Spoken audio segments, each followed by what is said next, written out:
Inside Radio Minute. Welcome to the Inside Radio Minute. I'm your host, Kelly Jenkins.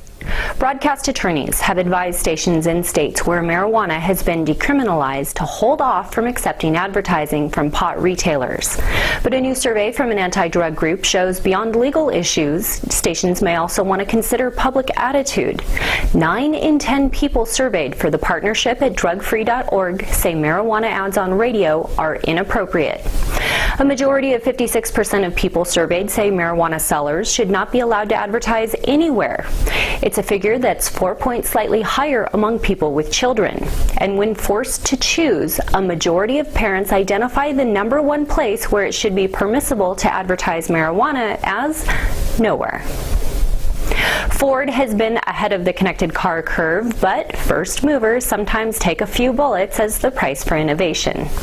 The automaker is the subject of a class action suit filed this week seeking unspecified monetary damages for alleged defects in its My Ford Touch dashboard system.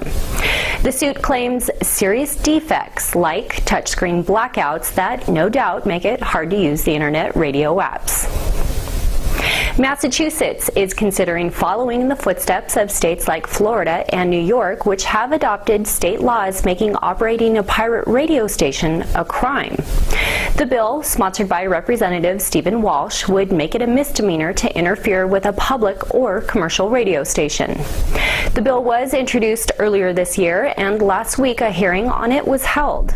The Massachusetts Broadcasters Association is lobbying for the bill, and it's encouraging members to share their run-ins with pirates with state lawmakers. The FCC has proposed an $8,000 fine against an upstate New York broadcaster who moved his station 36 miles into the Buffalo market without permission. FCC field agents at first thought they were dealing with a pirate, but they discovered the gospel station was put on the air by Fellowship World. The Enforcement Bureau calls it a deliberate disregard for FCC rules. Fellowship World blamed work at its tower site, and it has since taken WFWO off the air.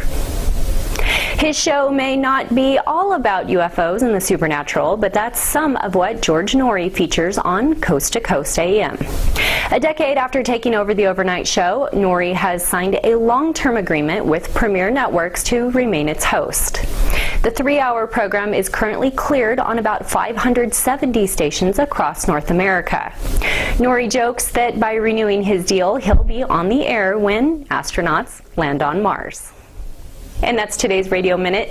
Find more news and updates throughout the day at InsideRadio.com and on the new Inside Radio mobile app. I'm Kelly Jenkins.